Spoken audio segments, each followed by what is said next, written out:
Hello and welcome to the Elm Park Royals podcast supported by Blue Collar Street Food. Well, I've been joined by a Reading FC legend, goal machine, known as Adam Le Fondre. Hi, Adam. Are you okay? I'm good. I'm good. I'm sure all Reading fans in their head now are just going Southampton, just going through their head. Kind of, how are you doing there? You're in Goa at the moment. We were just talking before we started recording. How is it there in India? Yeah, the weather's nice. It's very warm. Obviously, COVID's everywhere at the moment, so obviously there's a presence here, but the league and the club have got things under control and put us in a safe environment where hopefully the season is going to go ahead. So they've done fantastic to do that, and obviously we're going to be in a bubble, but I'm looking forward to the challenge and can't wait for the start of it really. Yeah, you must be kind of like just stuck there in that room all the time. But let's talk about the great times that you've had in the UK as well, and we'll talk about Australia as well later. Yeah. Starting with your time at Rotherham, just an absolute, just goals. It's really hard not to just say the word goal when I'm talking to you right now. But you obviously moved to Reading in 2011. How did that move come about, and how many other clubs must have wanted to sign you?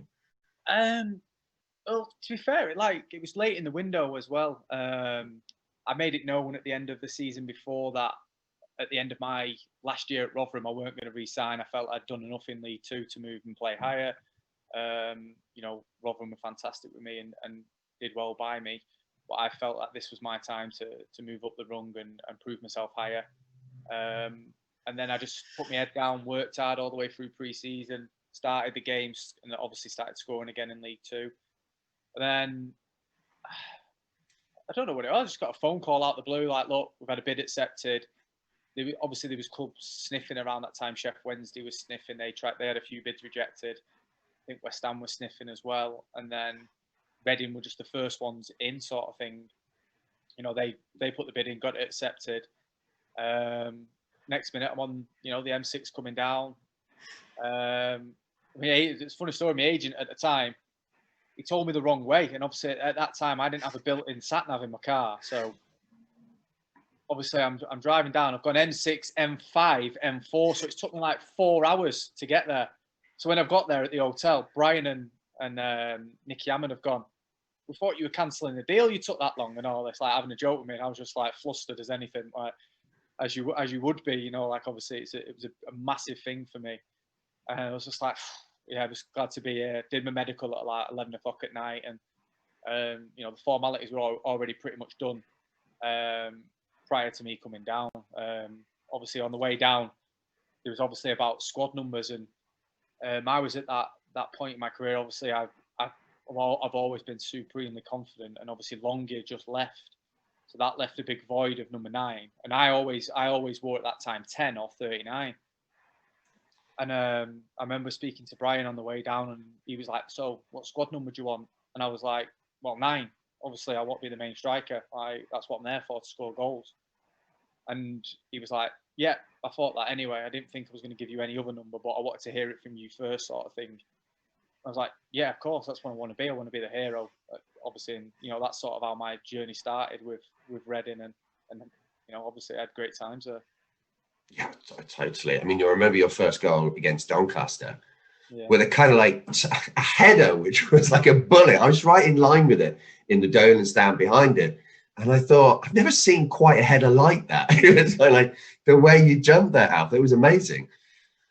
Yeah, that was obviously my full debut against Watford didn't go to plan. Obviously, we got tucked in at home, and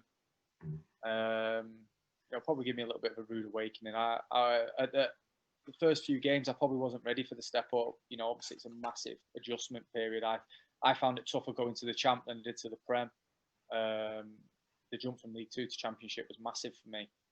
To find that consistency and get a real rhythm, and obviously I found wanting early doors against Watford, and then I came on against Doncaster, like you say, and I think I set up Churchy's goal because I sort of jumped into the keeper, he dropped the ball, and Churchy scored, and then obviously I got the header off, I think it was Millsy's cross back stick, and obviously, like you say, I headed it back across him, and I had a really good impact that game, and that gave me a lot of confidence that to sort of get the monkey off your back early doors of scoring your first goal for the club. And obviously, big things were expected of me because I've scored a lot of goals prior, and I was obviously wearing that trusty number 9 as well. So they obviously want goals from your main number 9 sort of thing. So I was buzzing with that. Yeah, you seem to kind of like, as you won't go through that season, you just enjoy the pressure of coming on. Obviously, maybe we could talk about that in a bit, where you maybe didn't want to be a substitute all the time. I can understand that.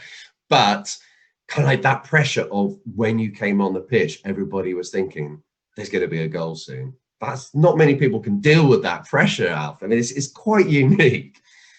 Yeah, I enjoyed it. I think I thrived off it, obviously, like you're saying, because it felt like when I came on, it felt like the shackles were off everyone else, and they were like, all right, if we throw something in the box here or we get a good chance here and Alfie gets it, we've got belief that he's going to score it.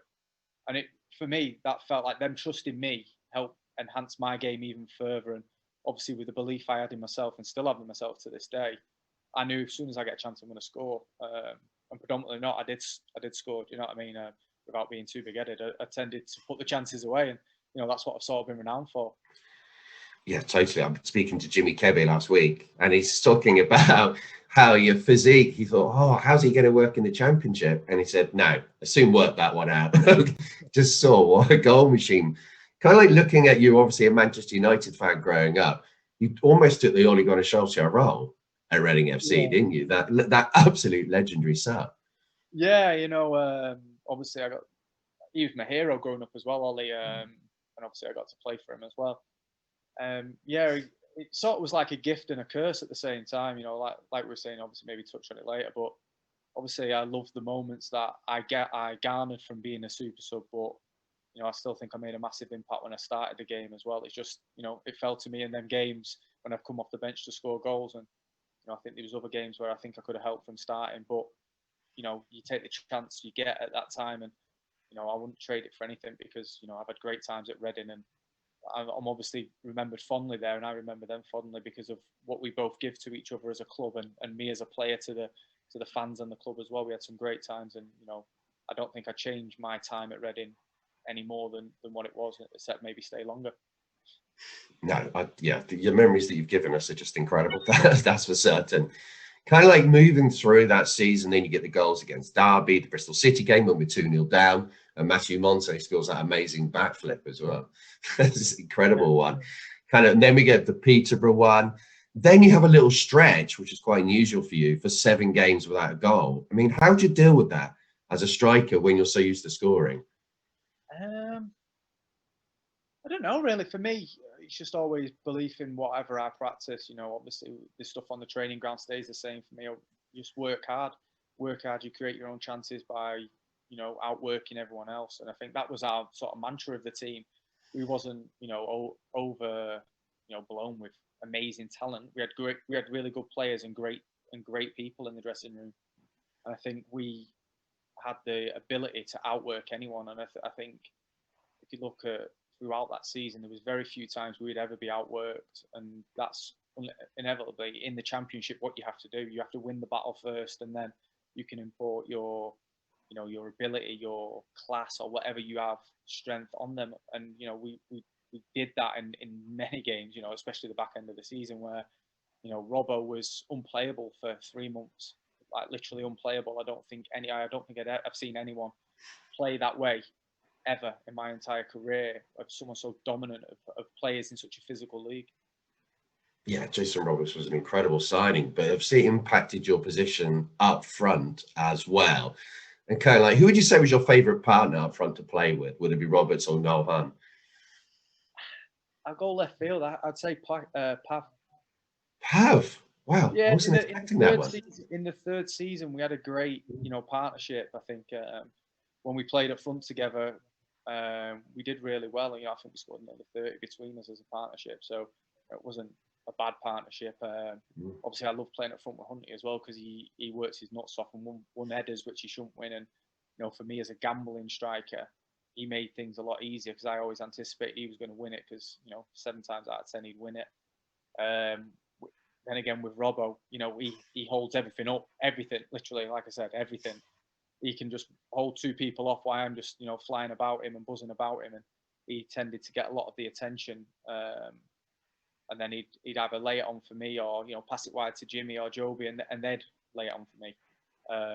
So obviously all three great partnerships, but for me, I think I probably worked better with Pav because I had more of a season-long partnership with Pav, where I started a majority of the games and we started together more in tandem. Yeah, actually, he comes up a lot in the podcast that I've done from that team, that the perception as a fan of Pav is very different to the one that you as players saw. He actually seems to be a really good person, and kind of like, I'd say that, not a bad person, but like really funny, and kind of like had a bit of character about him. He was a great guy.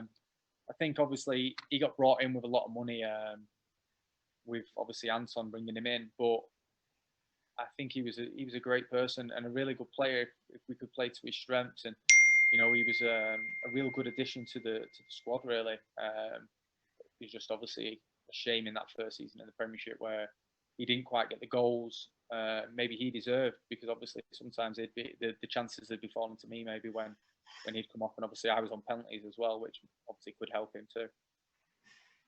Yeah, moving through that season that was so amazing. We have the games against Watford when you score a goal in January. I still can't work out how you get your body in that position up. I kind of watch it back and I think that is an absolute instinctive goal scorer. You'll do anything to score. Yeah, definitely. Look at the Newcastle one in the Prem. I throw my body at it. I'll do anything to score a goal.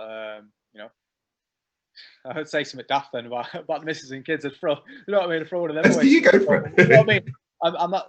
I've always been the sort of person where I'll do anything to score. My game revolves around scoring goals, and we could win 10-0, and if I don't score, I'll be fuming. That's just me as a person, and I'd rather win 1-0 me score it than 10-0 and me not score. That's such a striker. It really is. Yeah. I know it's probably the wrong mindset to have to be more of a team player, but me as an individual, that's something that I've been driven off scoring goals for the whole of my life since I was about 6 years old. So I'd obviously, it's evolved as I've got older. I understand the team game and the teamwork's obviously adapted to that when I got to Reading. But personally, I just love scoring goals, and especially goals that matter. Yeah, it's that drive that means you've had that success, though, doesn't it? If you didn't have that, you probably wouldn't be at that level. Yeah. So then we have the 6 successive wins. Then we have the real glamour, kind of it really starts to build the pressure. The game against Leeds United, kind of not long to go. And it's one of the easier ones you've scored for Reading, just chesting it in. But what a massive moment that was. The sheer relief throughout the stadium. Yeah, I always seem to score goals against Leeds as well after that period. Obviously, Hal's headed it back across over the keeper, and obviously I've sort of followed it in from the cross on the backside, and the defender's not gone with me, and it's an easy enough tap in for me. And the stadium sort of erupted. It was a bit of a grudge match, weren't it? Obviously, Warnock came back. Warnock came there. They were smashing everyone. Jem got smashed that game. Didn't they have an early red as well? Yes, early red as well. So, it was a bit of a dirty Leeds, that sort of thing. Like one of them games, and it's probably a typical champ game fighting for, promotion as it was. And it's sort of a real good test for us. And, we came out trumps, which was great for our belief as well as a club and a team. I've got to mention Joe Carachan. What a player he was for Reading Football Club. I mean, I've spoken to him a few times now, but the influence that he had on that season as well. You're friends with Jem, and just tell us what your thoughts on him. Yeah, Jem was an outstanding footballer. He's been cruelly done by injury, I think, and he was outstanding. He was like the heartbeat, him and obviously Ledge in the middle. Were unbelievable quality players, and he was a leader at such a young age, and sort of put the club on his back when they went through the bad times. Well, obviously I was still watching fondly as you do, but I could see that he was sort of struggling with the club as well at the time, and I don't think he ever wanted to leave the club either. And he was really sort of a one club man, but you can't underestimate his impact he had over the years he was at the club as well. Yeah, totally. I'm speaking to him. His love for the club is just always there. It's just remarkable, really.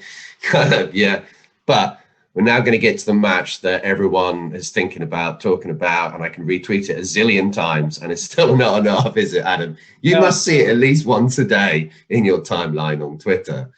It's the Yeah, Southampton match. You talk us through that and just, just go away. Just keep talking. funny enough, I've literally just had someone just tweeted me and they've quoted it saying, and Le Fondre says, "Leave it to me." Yeah, I get a lot of mentions obviously about that game. It was such a crazy game, a mint stadium playing against a quality team. Friday night on telly, two informed teams going at it. Robbo scored a worldie header from Jimmy's cross. I think Ricky Lambert's equalised, and they were probably a little bit on top in the game, and but it was very similar to our game plan throughout the season. Anyway, we were always work hard, stay compact, stay in the game, and then let's see what happens come the end of the game. Obviously, throw me on, go a little bit more expansive and go for the throat a little bit more. And obviously, like you say, I watch the goals back a lot myself. My dad, he'll probably watch this and he'll agree.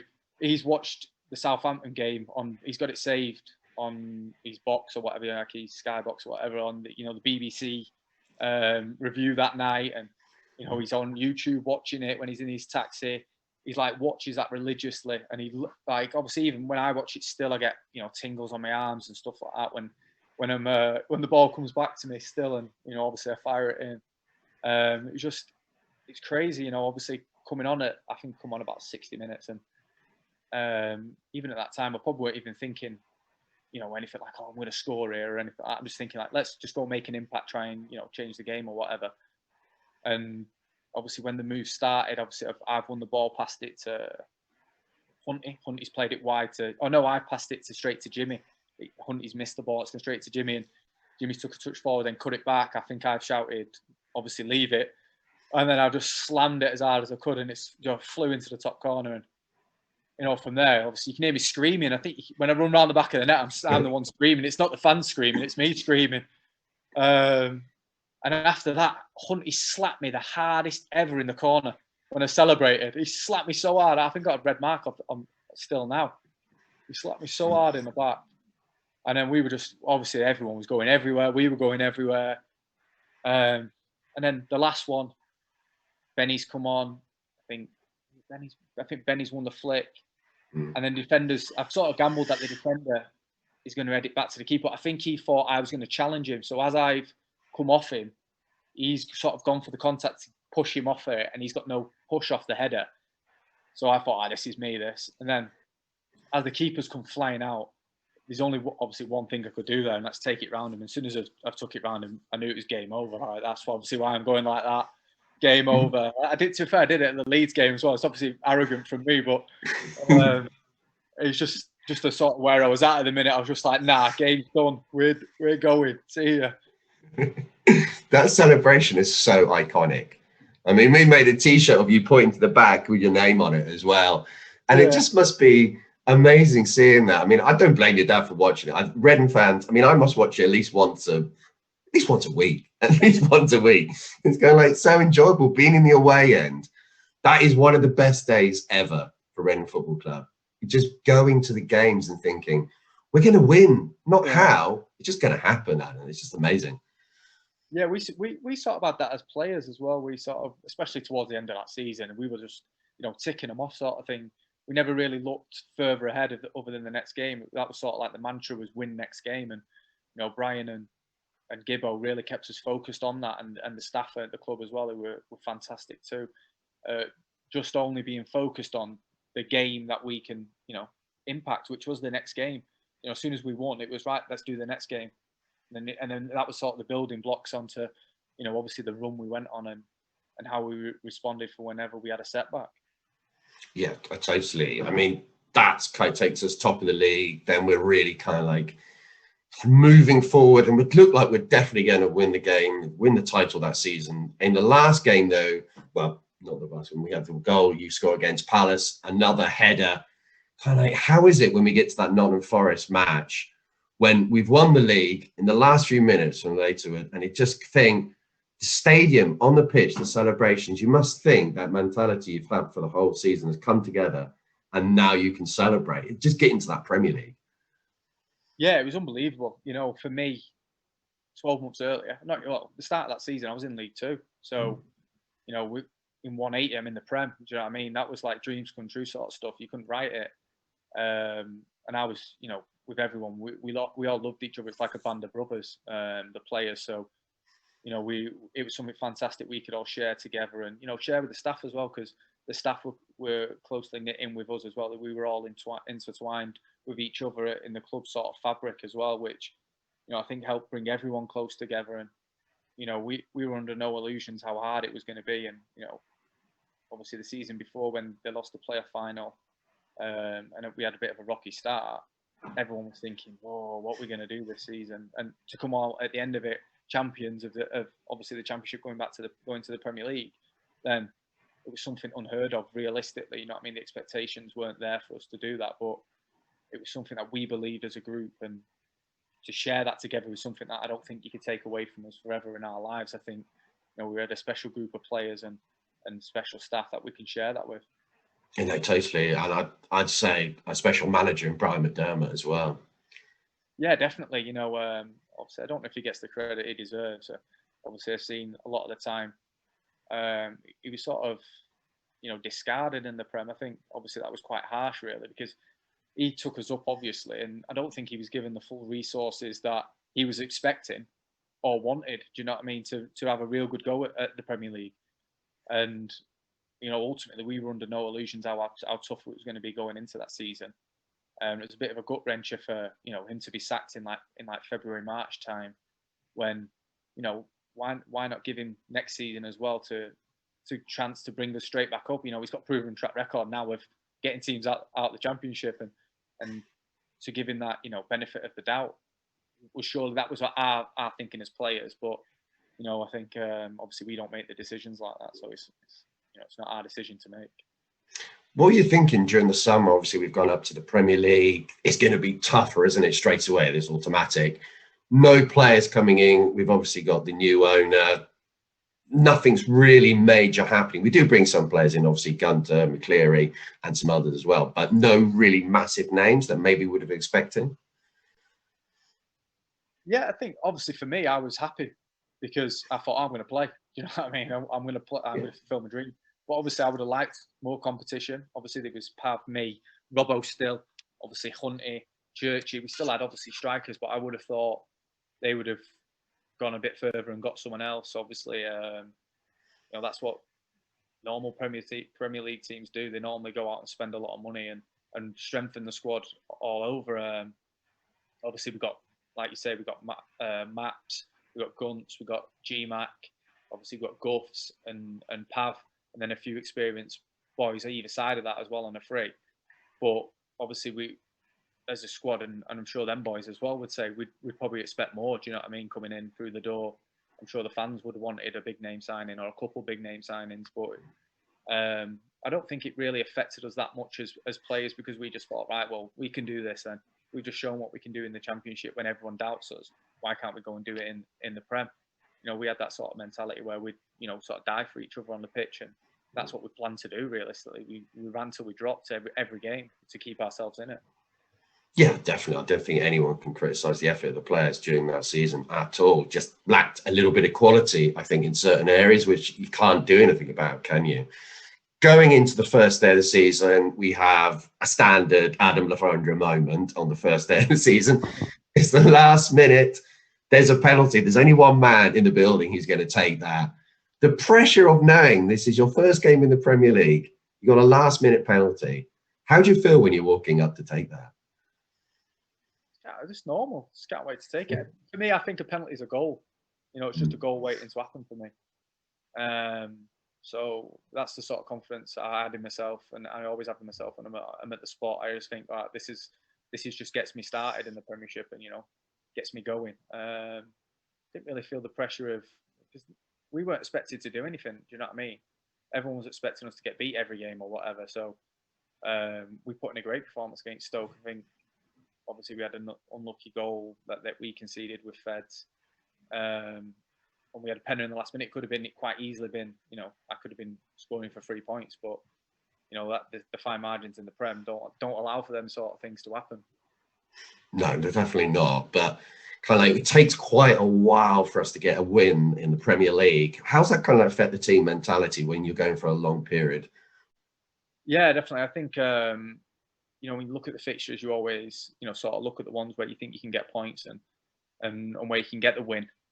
And obviously, the longer it went on, we were thinking, like, the big boys are coming here, like, where we're going to pick them up, sort of thing. And it was obviously we were in every game, and a lot of the draws we had at the start, we should have won. I think that's what ultimately let us down come the end of the season as well. Games we should win, we end up drawing, and the ones we should draw, we end up losing. So it's a recipe for disaster doing that in the first place. And the ones we shouldn't win, we win. Do you know what I mean? So it was weird. It was weird. It's quite hard to get your head around it, because the difference between the champ and the Prem quality wise is small but massive in the final third, because you give Premiership striker 2 chances, one's a goal. You give a champ striker maybe 3 or 4 chances, one's a goal. So the margin's so minor that you can't afford any mistakes. You have to be perfect. For a team like Reading at that time, we had to be perfect all the way through the game, and we couldn't manage to do that, sustain that for 90 minutes, unfortunately. No, you also need a little bit of luck. I remember the game against Chelsea, the offside. And I also remember the Newcastle game, the Denver Bar handball. It's just frustrating. It must be for a player in that situation as it is for a fan. Yeah, definitely. I think the Fulham game at home as well. We were winning that game, should have won. Drew 3-3. The Wigan game away, we should have won. We lost 3-2. These sort of games, obviously looking back, if you take a point from there, you get 3 points at home. Obviously, looking back years and years ago, but still, they're the sort of things you look back as a player and you think, like, you left points on the table there, and that's what's the most disappointing thing about it, I think, as a footballer. Yeah, so you do score 2 more goals in our first win in the Premier League against Everton. That must be such a relief to get that win and kind of get those 2 goals and a win, and the changing room must have been great after that. Yeah, we're buzzing, obviously against a top team as well. They were a top 6 team at the time, Everton, big Fellaini up top. I think Morales and Osman and Pina, they had a good team, so to beat them at home was something, give us great confidence as well. To be fair, I was fuming. I should have had an hat-trick that game as well, when I took the keeper on and then missed, because he had a guy on the line. I should have scored, but it was still a great win. And I was buzzing. Obviously, scoring 2 in a game like that against Everton was, like I say, I always revert back to before that, I was scoring 2 against Plymouth away. So to score 2 against Everton at home, the season and a bit later, was something I couldn't even dream of. So I was just buzzing with everything. I loved every minute I was on the pitch. I love how these goals are still in your head that didn't go in. They're still there. They're still plenty of ones that I've missed in my head. Yeah, they sort of haunt me, to be fair. Everton away at the crossbar, should have scored. Do you remember the ones you missed more than the ones you scored? They kind of like there. I remember all of them. I try and erase the ones that I miss, but the bad misses are the ones that stick with me. Yeah, totally. It must be. But then you score against Manchester United, obviously your boyhood team, the team you supported. That must have been a fantastic feeling as well. Yeah, well, I had about 10, 12 like family members in the crowd, and obviously my little daughter, my missus as well watching. So, to share that with them was something really special for me. I think it was on my birthday as well, I think, or a day after my birthday. And score a head off a corner against United. I was over the moon. It was unbelievable, because I never thought I'd play against United, let alone score against them. So to do it, obviously it was always like achievement sort of ticked off in my list that I've always wanted to do, and I was sort of doing that weekly in the Prem for Reading. That was another one of those crazy games, though, wasn't it? Wasn't it 4-3 at half time? Absolutely mad game. Yeah, ridiculous game. We were naive in that game as well. We needed to shut up shop a little bit. When we go 3-2 up, obviously it's hard to against a class team. Don't get me wrong, but when you take the lead, lose the lead, and then retake the lead, you have to have a bit of nous about you and game manage the situation. And I don't think we did that well enough in that season, definitely, which we'd been really good the season before, and we didn't really game manage the teams and the games properly. And we went a little bit gung-ho against everyone, as if the championship style would work against the Prem team, and like I said, the quality difference wouldn't allow for that. Did you swap shirts with anyone from the Man United team that game? I went for Rooney's, but he'd already given it away, and then I tried getting Van Persie's like a little sellout, and I couldn't get him either, so I was fuming. But to be fair, my shirt, I didn't really collect many shirts from the Prem, because I thought, I'm not here for collecting shirts. I'm here to, enhance myself and, score goals and do my job realistically. I weren't here for like this is a one, and I didn't expect myself to be a one and done. I wanted to be there long term, then I can do that and prove myself. But ultimately, I failed in that aspect. But I ended up picking up, I think, I got Aguero's and Torres's shirt. They were the only two. It's not that bad, is it? They're not bad booby prizes, I'll take them. Not too bad at all. Then we move on to probably the craziest month of your whole career. January 2013, a month when you end up being given the Premier League Player of the Month.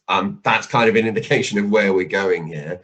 You start with 2 goals away in an FA Cup match against Crawley, so that's a good start straight away. Yeah. But then the chaos begins against West Brom. That game itself was just absolutely mad.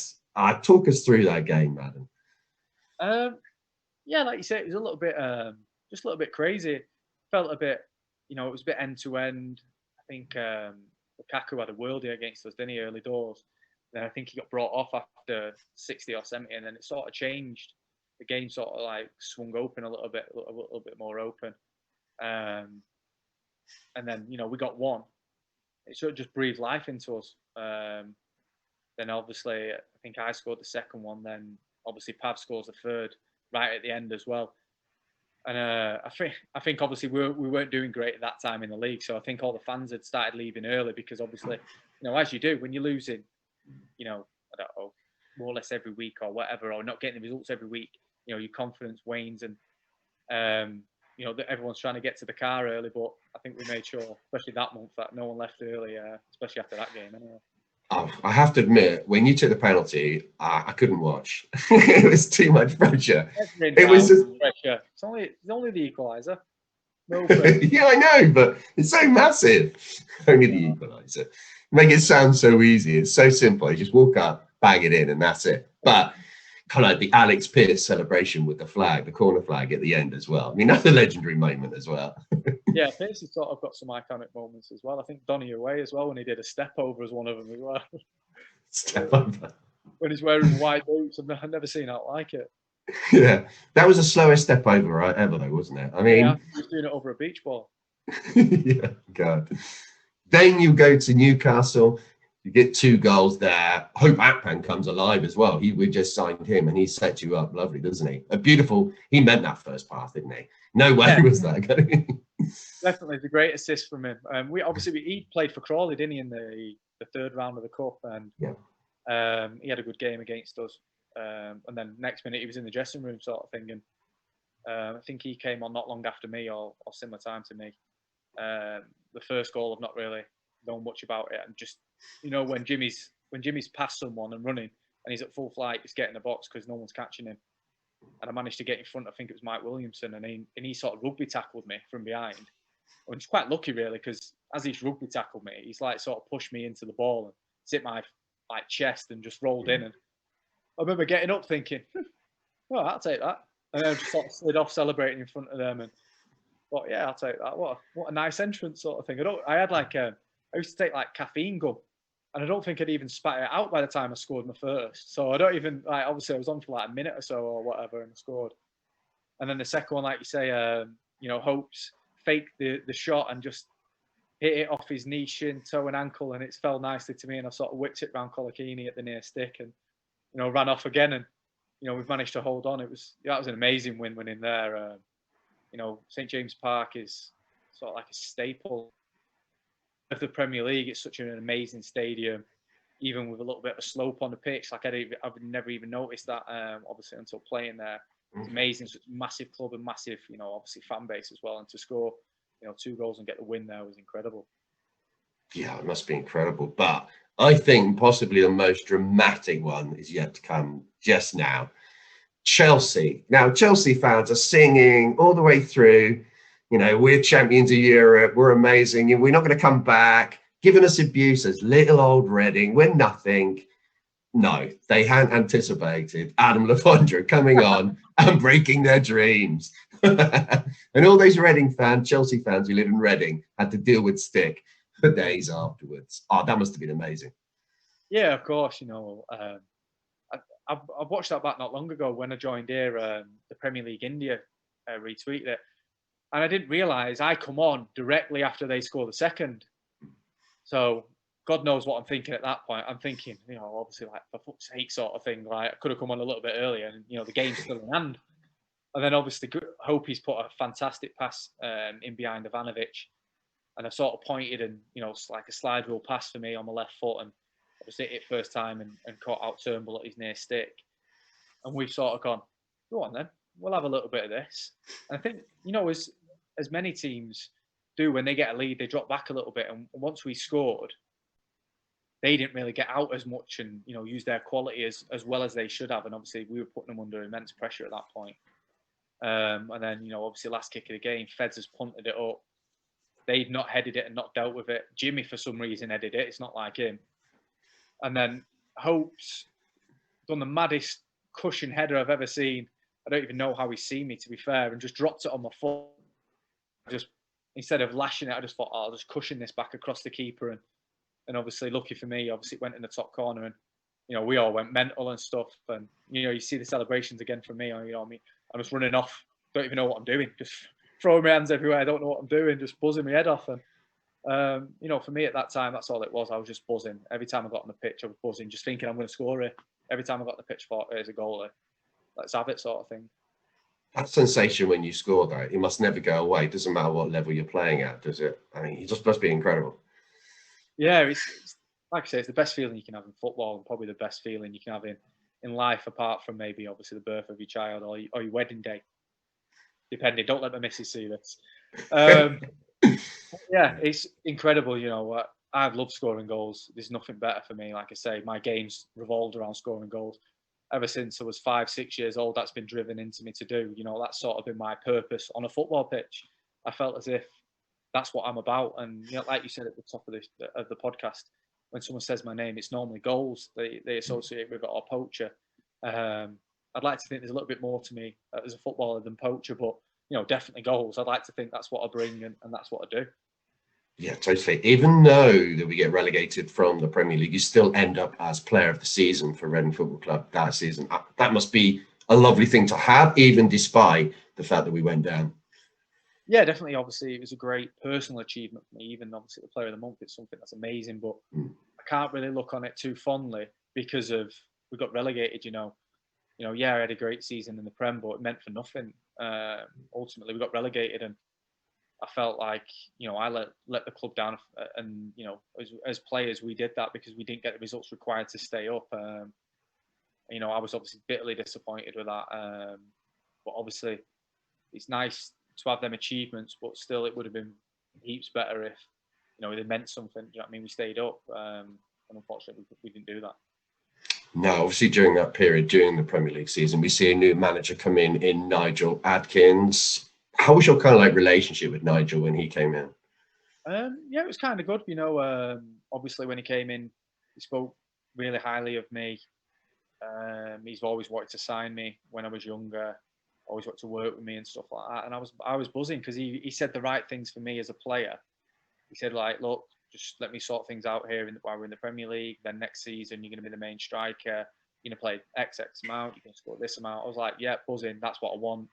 All I want to do is play games because I know I'll score goals no matter what. Like, realistically, that's, you know, what I've always said. If I play games consistently, I score goals. I get in a rhythm and I score goals. And I was buzzing with the fact, you know, obviously we changed style a little bit, and I thought, you know, this is going to create me a little bit more chances and maybe get me more goals. So obviously I was reasonably happy, but obviously still a bit upset, obviously, that Brian went, and obviously the manner of his sacking and the timing of it as well. Yeah, I mean, kind of having a manager who comes in and sets in 100-goal target. He set that for the whole team. That was quite an ambitious target, I thought. Do you remember that? Did that put any pressure on the team? for us, I don't think.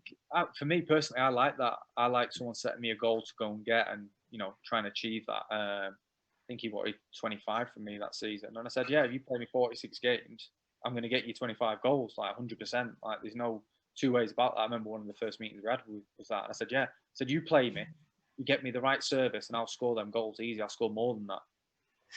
And obviously he was happy with the confidence I was showing, etc. But throughout the season, I think we didn't quite fit his style of play, maybe in the championship, or we got found out a little bit, towards November, December time, and then we had to sort of revert to the older style of the play previous.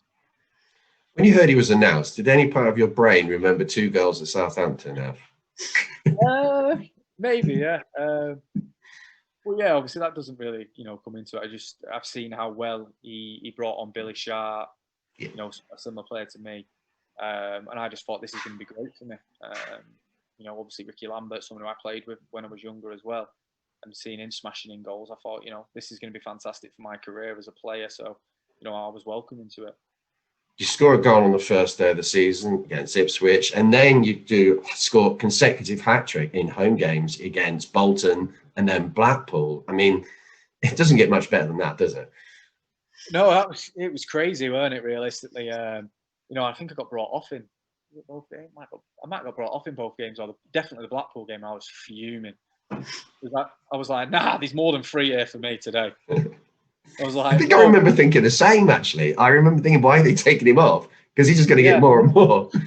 Yeah, I remember walking off thinking, why has he done this? And obviously, I know you obviously need your rest and stuff, but I'm thinking, you leave me on here, I'm getting 5. We were cutting them apart. Even the Bolton game, we finished with 7. Like I was thinking, obviously, I've let Pav have the pen. I got my hat trick early, and I didn't want to give it him. If I'm honest, I was like, no, it's mine. I want 4. And everyone's like, go on, Alf, go on, get him going, I was like, right, all right, I'll give it him. But if he misses, he's never getting a pen again. And I was like, right, go on. Obviously, he scored it, to be fair. Like, obviously, it was a bit jokey, but still, I was like, you're taking food away from the table there. Do you know what I mean? Like, goals is what I'm about, and I don't like giving them away. And then, obviously, the Blackpool game coming off, I was obviously buzzing. I was like, yes. But then I see my number, and I was like, okay, yeah, I like it. I'm getting a rest. But then in the back of my head, I'm like, no, don't like it. Stay on, get more. But, obviously, you have to live with them decisions because obviously they're trying to do for the better of you as well. Yeah, totally. Unfortunately, that season ends with you get 15 goals from 38 appearances. So that's a pretty good return, isn't it? Would you be happy with that? Or I can see the disappointment in your face straight away. Yeah, no, it's average, really. I think I was in and out that team quite a lot. I don't think he really played me away from home. And he tended to take me out for the away matches normally, which, ultimately I think just went against my rhythm a little bit. There was a part where I think November time, December time, I didn't really play too much, and it was looking like I was going to end up leaving in January. I just said, look, I need to play. I can't not play. I don't want to be like 18th man or whatever. And to be fair, he was like, "Oh, you're part of the squad, etc., etc." And I was like, "Yeah, but I want to play." You know what I mean? I think I'm like a frontline striker. Obviously, every player thinks like that should be playing, and obviously, I was airing my grievances to give me a proper chance to play. And I think we played Brighton in the cup away, and so, to be fair, I think we got beat 2-0 or 3-0. But I had a reasonably good game, to be fair. And he came to see me after the game. He said, "You know what, you played really well. I'm really happy with your performance." And we played Watford away. And we won 1-0. Casper scored an header. I think me and Pab played up front. And Casper scored an header off a corner. And to be fair, after that game, he was like, "You were outstanding. You're not going anywhere, etc., etc." Then, obviously, the following week, Bolton happened. Then we lost at Ipswich when we should have had a pen and we should have beat them.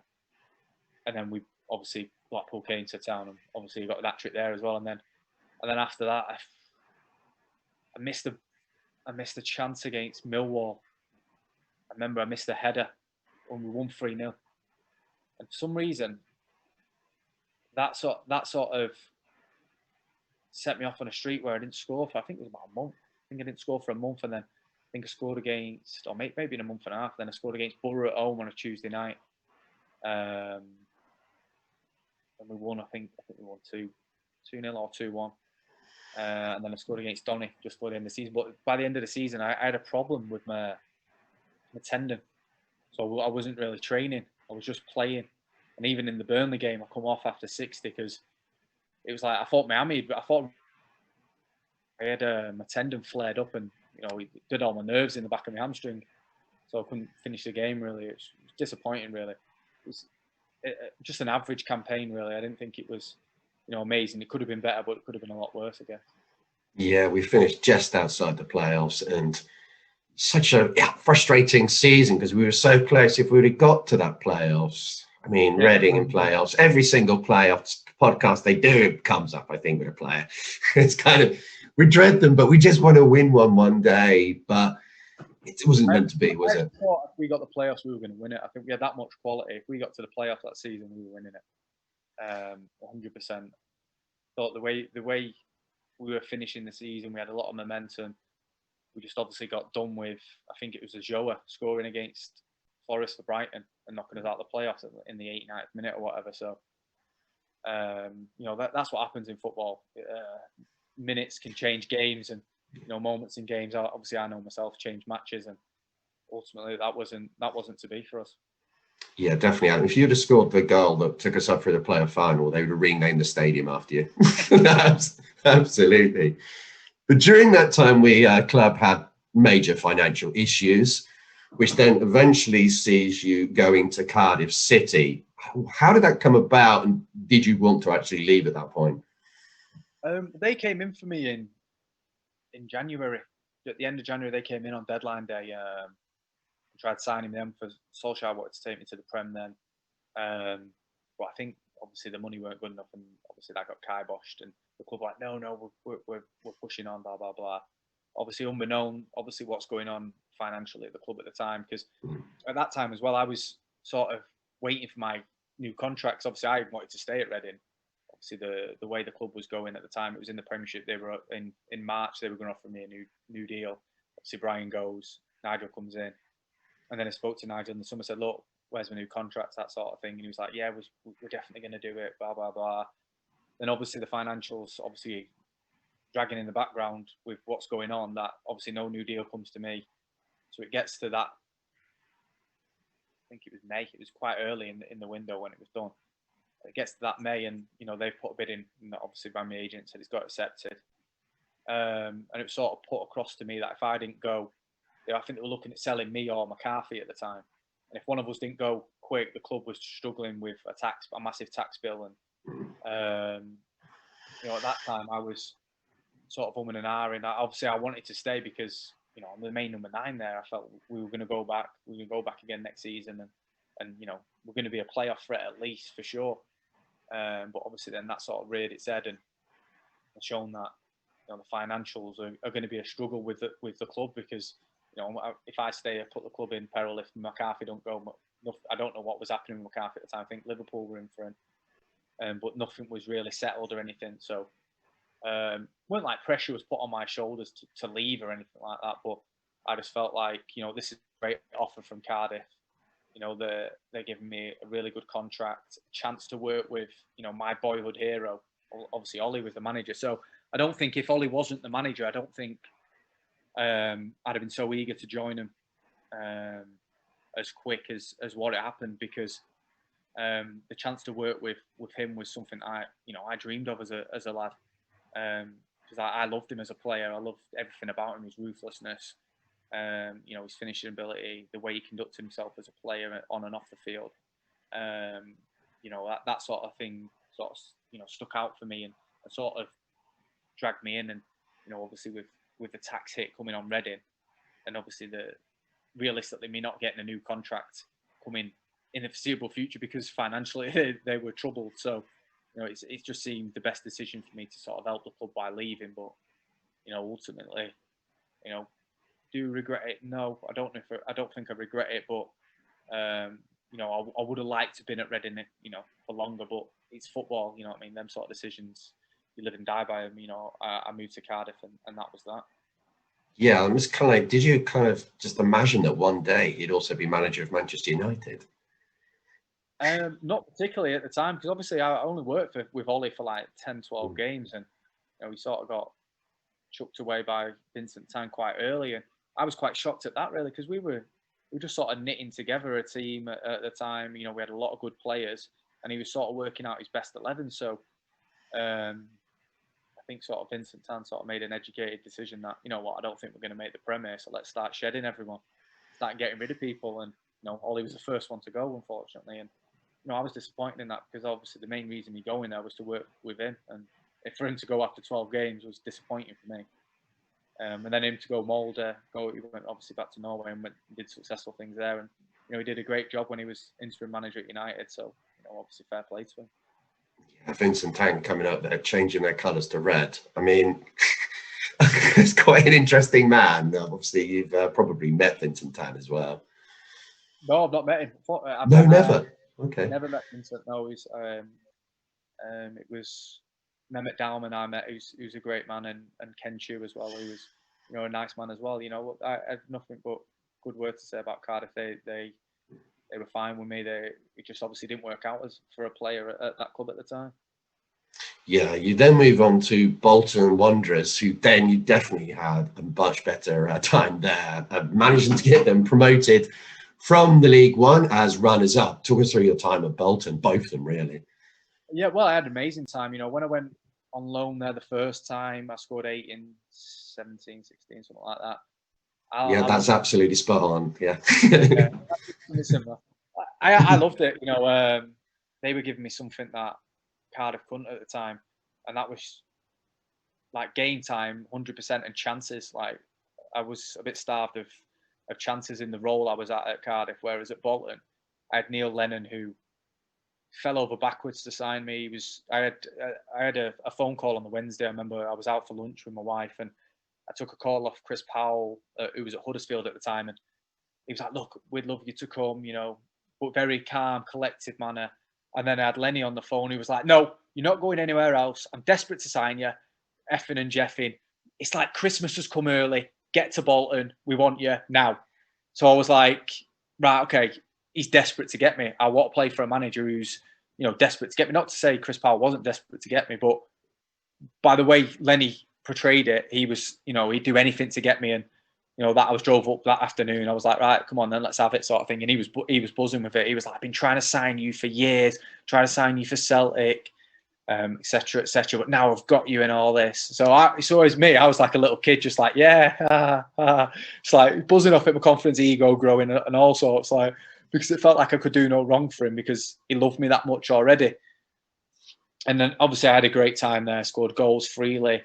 Played with Zach Clough, who's an amazing young player. Managed to play with Emil Heskey, who was unbelievable. A little bit like Robbo. I think people thought he was past it, but he definitely wasn't. He was big. Emil was quality. I had a good Johnson as well, feeding me through in games. So, I got to play with some, class acts as well. I was delighted with my time there, and the fans really took to me and loved me, and it was reciprocated as well. It's like as a goal scorer, going to fans and you scoring goals, and they love you for that. Obviously, that's why I had a great time at Reading and Rotherham and Rochdale, and obviously at Bolton was the same. They decided to GoFundMe page after I left to bring me back, but obviously financial trouble hit them again, and my work managed to go back there. I think it was 18 months before I could go back there again, and I sort of cut short my spell at Wigan because it weren't really working. I weren't really playing. The manager weren't really having me, so I thought, I'm not going to do this again. Already had a season of this at Wolves, so there wasn't a chance of me wasting another 6 months waiting. So I went back to Bolton, took a bit of a pay cut. And we had a great squad there at that time. We were a championship squad in League One, so there was no way we weren't going to get promoted. It was just a bit of an adjustment period for me. I'd not played large spells in the champ with Wigan, so, and when I have been playing, I've been playing left wing for them. So you can imagine I was being a little bit frustrated at that. Yeah, I was quite puzzled as well at the time. And then obviously went back to Bolton and started scoring goals. Once I, got into a rhythm, I scored goals throughout till the end of the season, and scored on the last day of the season as well, and scored and set one up when we got promoted as well. So I was delighted to be part of that. And the season after that, started that season in the first game. In the second game, obviously scored the first game against Leeds, and then didn't play till, when was it, 28th of December, which was disappointing for me, because for me, I felt like I was one of the main players in the squad at that time, and I should be playing, because we weren't picking up results at the time either, which was, you know, if you're not picking up results and I'm still not playing, is there something wrong with me as a player? That's obviously the question you have. And I think I came in and we played Sheffield United away, came in, set up a goal for Medine. We won 1-0 away. And then I was out the squad again. And I was like, oh, okay. Not sure how this is going to work. I'm not going to keep doing this. And then at the end of that window, Medine goes and I'm still there. And then, you know, to be fair, I started playing, and then once I started playing, I started scoring, which, you know, I've always said that sort of happens when I play regularly, get into rhythm and I score. And you know, it sort of led to the Forest game, which was incredible, really. You know, it was like highs and lows, really. The day before the game, I get dropped and sort of have a little bit of an argument with Parky, and then, you know, the day of the game, obviously, you, as a player, you're focused on the game, so, you know, it's gone. Obviously, I'm disappointed to be on the bench, but, you know, I'm a player. You've got to get on with that. And I come on, score the first goal. The crowd's electric. They score a goal 2-1 up. It's like, oh shit! Like, what have I come on to here now? What have I done? This doesn't normally happen when I come on. And then I set up Wheater in about the 87th minute. He's took one away, and then in the 93rd minute, the keeper's hit a big, massive, long ball. Carl Henry's flicked it on. I've managed to get a channel run in behind Forest and just flick one up. And, you know, Albie's done a great movement and got in front of the defender and hit it back across him. And I've not even celebrated with the boys. My wife and family are in a box, and I'm celebrating in front of them to them, and they're going mad up there. The fans are going mad. It was, that moment is better than the season before getting promoted. It was almost as good as the Southampton moment, but not quite. But, you know, it's the weirdest moment I've ever had in a football pitch, because I've done something amazing but won nothing at the same time. Like, it was incredible to stay up that day when everyone had us relegated. The results obviously went for us, but everyone had us relegated. Like, Bolton down. Even though it wasn't done before the game, they were like, nah, Bolton ain't staying up. It's who's going to stay up, Burton or Barnsley? Let's see. And then to come up trumps in the 93rd minute, it's something that, like the Southampton game, will live with me for the rest of my life. And, you know, forever when I watch it, get goosebumps, or, you know, will smile at the TV watching it, because it's something that is imprinted on me as a massive, massive achievement for me. I remember that goal when it came in across Sky. And even I celebrated. Obviously, I'm not a Bolton fan, but I thought that is so Alf, just the last minute. And he just keeps up a club just from nowhere. It's going, I mean, the game looked like it was over, didn't it, really? As you were saying, it was really in danger. But to have that, you just think there's such a connection between Reading fans and yourself, because you've given us such great memories. And kind of, you could feel it on my Twitter. Everyone was saying, oh, yes, Alf is there. He's done it again. To be fair, you know, that's what's been amazing for me and touched me so much is, you know, I've had a lot of clubs in my career, but the response I've had for the clubs, obviously, that I've had a special relationship, obviously, the Rotherham fans forever tweeting me saying, come home, come home. Reading fans forever tweeting me, come home, come home. Bolton fans, come home, please come home. You know, that sort of thing. I look at it and smile and love them sort of things, because, you know, ultimately when I look back at my career, they're the sort of things that I'll remember the most, is obviously the players I've played with and the moments I've shared, but, you know, the interaction with the fans, you know, messaging me saying, please come home, do you remember this, do you remember that? Of course I remember it, because, you know, I sort of live through my goals all the time. So, you know, I love that sort of thing, because, you know, we've shared special moments together as players, as fans, as a club. Yeah, it's something that for me I'll always remember, and it will hold a special place for me forever. Do you know what I mean? Yeah, totally. And then you end up moving to Sydney FC, when yet again Joe Carachan follows you to a country and a place quite soon afterwards. He seems to get into the habit. He did it with Bolton as well, but it's kind of just a huge success there as well at Sydney for a couple of years. couple of A-League Championship, one Premiership, and just ridiculous amount of goals again. How did you find it playing in Australia, and how did it come about? Yeah, I loved it. I found it, it's tough adjusting to like the pitches, the style of play. But the one thing for me, Sydney made it very easy for me. They got a style of play which suits me down to the ground. Really, I love pressing. I love getting in the box and scoring goals. So they provide me with the crosses or chances for me to score goals and put me in them positions, which is great. And they let me go and press like a madman when I want. So they're sort of like a match made in heaven. It was for me in Sydney. I followed a player in there, Bobo, who scored a stupid amount of goals just before me as well. So I sort of wanted that challenge as well. I had a couple of offers prior in the A-League to join out there, and they never really sort of came to the fore or formalised. And then Sydney, we had a few talks with Sydney. They sort of vetted me as a player and as a person. Would I fit the group? Is my personality fit the group? And obviously I passed them tests. Then obviously everything else was sort of taking care of itself, and it was sort of just down to me and my wife. We sat down one evening, and it was not long before the season started at Bolton, and I had a really good pre-season at Bolton, and I thought, you know what, it'll be different this year. I'm going to play because obviously the season before became disillusioned, not playing for a long period, and then getting dropped for the last game, and I just thought, I just don't want that again. I'm 31, 32 at that time. I don't want that. Like at that point in my career, I don't want to be used as a bit part player. I don't need to be. Like I think I'm better than that, especially with in the squad. I think I've proved I'm better than that. So I was just hoping for a bit more confidence. And then in pre-season, I was playing, starting the 9, scoring goals. And then we got to the start of the season, and I was on the bench at West Brom away. I was like, yeah, I could understand that. It's a tough away game. You're not really going to go and be open there. We won 1-0, which I was happy with. I understood the role there. We were an unfancied team going to an ex-Prem team. I had to understand my role. And then obviously we played, I think, Bristol City at home, and I thought he's going to play me here. And I didn't obviously want to keep winning teams. So for me, I just thought, I'm not going to keep going through this. I'm not going to be sat on the bench for however long and then rolled out one game, then put back on the bench. I didn't want to do that anymore. And for me, the decision for me was easy football wise, because I knew I was going to play every game, and obviously I knew I was going to score goals to back myself. But the bigger decision was for my family. Was my wife and children going to be able to adapt? Could we cope out there? Obviously, taking her away from her support network, the kids away from their friends and family.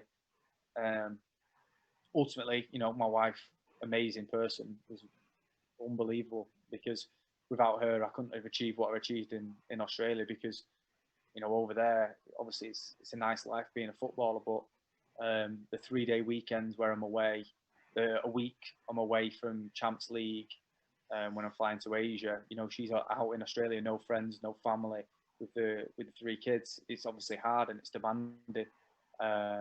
So for her to cope with that was amazing, and she's an amazing person for me to lean on, because she's also very honest with my football as well. So she'll also tell me a very straight and a very straightforward what she thinks. And sometimes it's quite nice to hear that, because she knows what the player I am and doesn't want me settling for anything less. And she was brilliant like that. And once she okayed the move, and we both agreed that it's going to be fantastic. It's going to be an amazing life experience, which it was. Unbelievable experience. We were straight away going there, and I flew out there. I think 2 days later, I went in the next day, sat down with Parky, and just went, look, I want to rip up my last year, please. I want to go to Australia. I've got a good deal. I want to go there. And to be fair to Parky, he was amazing. He just went, yeah, fair play. You've been amazing for us. We wish you well, sort of thing. I'll sort that out. But to be fair, he was like, but I had you down to play tomorrow night against Leeds in the cup. And I was like, oh, I'm flying out tomorrow. Like, they want me to fly out tomorrow to go and sign. And he was like, oh, okay then. So to be fair, he was brilliant with it. And then that was it. I flew out there, and the rest is sort of history. Got in with the boys for 4 weeks. The missus and my family sorted out, packing up our family home. And we told the schools. I drove around places trying to get us a house, and managed to do that. And then obviously, like I say, the rest is history. I had a great time in Sydney, because the club were brilliant with me as well. They helped me with all viewings, and obviously they give me a car. They sorted me all the stuff I needed. That I didn't want. Not that I didn't want to take care of, that I didn't need as an extra hassle to take care of. They did all that for me, and which was great for me. So it took I could focus on getting the house, getting stuff ready for when my wife and children were coming, and sort the school out and stuff like that. Must be a beautiful city to live in as well. Yeah, to be like amazing. It's such an amazing place. It really was. It was tough at first without family and friends to get used to, but obviously you build friends over time and then sort of network. So I had an amazing time there. I loved my time there. It was unfortunate what happened with the league, and the financial situation with what happened with COVID and stuff like that. That sort of, again, forced my hand really. But that, like I say, that's football. But yeah, an amazing place. I can definitely see myself going back there. If it's on holiday or whatever, or it's something that, like I say, an amazing place, great place to be, great place to live. Yeah, totally. Now you're at Mumbai City Football Club. I was looking through some of their ex-players: Diego Forlan, Anelka, Freddie Ljungberg. A little bit of pressure there, Alf. Yeah, well, I don't go for easy challenges. That's the point in that. Yeah. So how's that one come about then? Well, to be fair, the Sydney were fantastic with it. They sort of come forward when it became apparent that I weren't going to stay at Sydney. They sort of helped me find out clubs who would be able to take me and afford me, sort of thing. And Mumbai were one of them. They came forward, spoke to all the representative people, the CEO, the football people there, and obviously the manager as well. It was important. I spoke to the manager, and obviously I want to see how he's going to use me, and will I fit his tactics and stuff. And as soon as that came apparent that that's going to work, then that was an easy decision for me to make. The only obviously bad decision is that, not bad decision, the only bad thing about it is that my family can't enjoy this journey with me because of COVID, because COVID's pretty much shut down the world. So India have made a bubble and sort of tried to make it impenetrable, so they don't want to bring in family, and I don't want to subject my family to two times a week COVID tests and them sort of things. I don't think my 4-year-old, 6-year-old and 10-year-old would appreciate that, just sat in a hotel room doing that. So there's a little bit of pain of 5 months away from them, but it is what it is. I'll see him again at the end of the season hopefully when I've won the title. There we go. Straight that confidence there again, isn't it? Straight away. Yeah, being stuck in a hotel room with a 4-year-old and a 6-year-old, I wouldn't wish that on anyone. That would be too much to deal with. No, it's hard enough when they're in the house with us. So no, to be fair, I do miss them. Even just being away for 10 days now. Them little things when they do annoy you and stuff like that. You can't take them for granted. But yeah, it would be carnage. I'm not going to lie. It also frees you up to play NBA, doesn't it, Alf? One of your new passions that we've seen a lot of. Yeah, I've turned me on to a bit of streaming now. So, I've been on Twitch a little bit. I'm on Pro Evo a little bit, streaming that. I go on NBA, but no one plays it online. So I'm trying to get on the park and play it, but no one wants to play with me.